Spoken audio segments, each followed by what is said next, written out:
मालेगाव तालुक्यातील श्री क्षेत्र चंदनपुरी ग्रामपंचायत हद्दीतील अतिक्रमण अनाधिकृत बांधकाम तात्काळ काढण्यात यावे या प्रमुख मागणीसाठी अपर जिल्हाधिकारी कार्यालय मालेगाव येथे दिव्यांग निलेश पप्पू बापू सोनवणे राहणार चंदनपुरी हे मागील 3 दिवसांपासून आमरण उपोषणास बसलेले आहेत।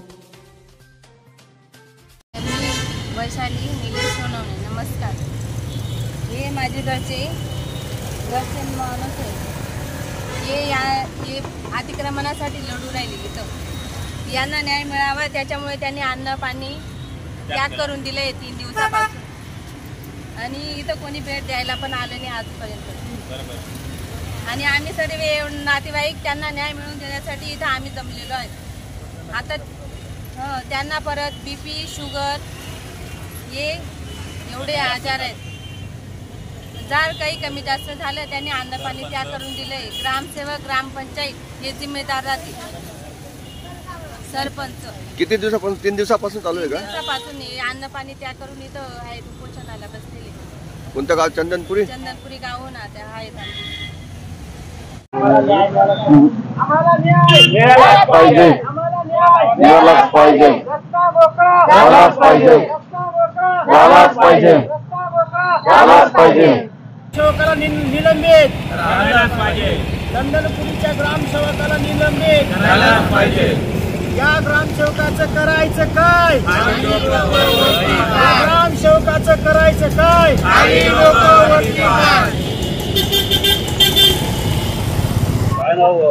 नमस्कार, मी निलेश बापू सोनवणे राहणार चंदनपुरी एक दिव्यांग व्यक्ती असून माझी सरळ आणि सोप्या पद्धतीने मागणी आहे की जे रस्त्यावरती पत्र्याचं छेड मारले गेलेले आणि किंवा ओटा बांधला असेल, जे काही असेल त्या रस्त्यातले जे अडचणी ते काढून तो रस्ता लवकरात लवकर मोकळा करण्यात यावा, हीच माझी प्रशासनाला विनंती आहे।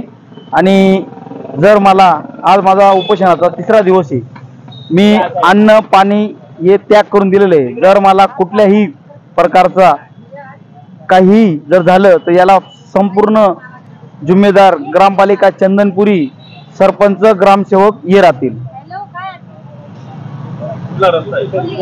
सिटी सर्व्हिसचा रस्ता आहे, पाटील गल्लीचा। तिथून खंडोबा महाराजांची पालखी पण जाते। सिटी सर्व्हिसचा रस्ता आहे, तो 16 फुटाचा रस्ता आहे। एकूण 4 फूट असा 8 फूट त्यांनी जाम करून घेतलाय। तिथं गाडी जायला रस्ता नाही। आज ग्रामपंचायतकडे 25/7/2025 मी अर्ज दिलेला आहे। त्या अर्जावरती आतापर्यंत कुठलीही सुनावणी झालेली नाही आणि त्यांनी मला त्या जागेवरती काही कारवाई करताना पण दिसलेली नाही। त्याच्यामुळे शेवटी हा निर्णय घेतला की आमरण उपोषण करायचं आता आणि पाणी अन्न त्याग करून घ्यायचं। 3 दिवसापासून मी आज 3रा दिवस आहे आणि या सर्व याला काही जबाबदार झालं तर याला सर्व जिम्मेदार फक्त ग्रामपंचायत चंदनपुरी, प्रशासन, ग्रामपंचायत, सरपंच। मग दिले आहेत ना, त्यांना पण अर्ज दिले आहेत ना। त्यांचा प्रतिसाद पहिल्या दिवशी फक्त ते साहेब आले होते बस, नंतर काही कोणी भेटलं नाही। त्यांनी काय सांगितलं? त्यांनी ते फक्त म्हणे मी व्हिडिओला कॉल करतो आणि तुमचं काय मॅटर आहे ते व्यवस्थित करून घेतो म्हणे, बस। बाकी काही कोणी आलं नाही। नंतर मग व्हिडिओ साहेबांनी आले होते, भेट दिली होती, परंतु अजून काही कारवाई झालेली नाही। या संदर्भात आम्ही चंदनपुरी ग्रामपंचायत सरपंच विनोद शेलार यांचेकडून त्यांचे मत जाणून घेतले। चंदनपुरी ग्रामपालिकेकडे 2 तक्रारी अर्ज आले असून निलेश बापू सुरोणे आणि सरलाबाई नानाजी सुरोणे या दोघांनी ग्रामपालिकेकडे रस्ता मोकळा होण्यासंदर्भात तक्रार केलेली। त्या अर्जानुसार आम्ही स्वतः ग्रामसेवक आणि प्रत्यक्ष जागेवर गेलो। जागेवर पाहिल्यानंतर तिथे प्रथमदर्शनी 4 जणांनी अतिक्रमण केलेले निदर्शनास आले। नंतर आम्ही 4 नोटिसा दिल्या आणि प्रत्यक्ष मोजणी करण्याचे त्यांना सांगितले आणि आम्ही सुद्धा खात्री केली जागेवर पाहून। तर खात्री केल्यानंतर अशा निदर्शनास आले सिटी सर्व्हेनुसार जी त्यांची जागा आहे त्यापेक्षा दुप्पट अतिक्रमण चौघांनी केल्याचे दिसून आलेले। तर ग्रामपालिकेची ठाम भूमिका आहे, तो रस्ता ग्रामपालिका कुठल्याही परिस्थितीत मोकळा करेल आणि कोणालाही पाठीशी घालणार नाही।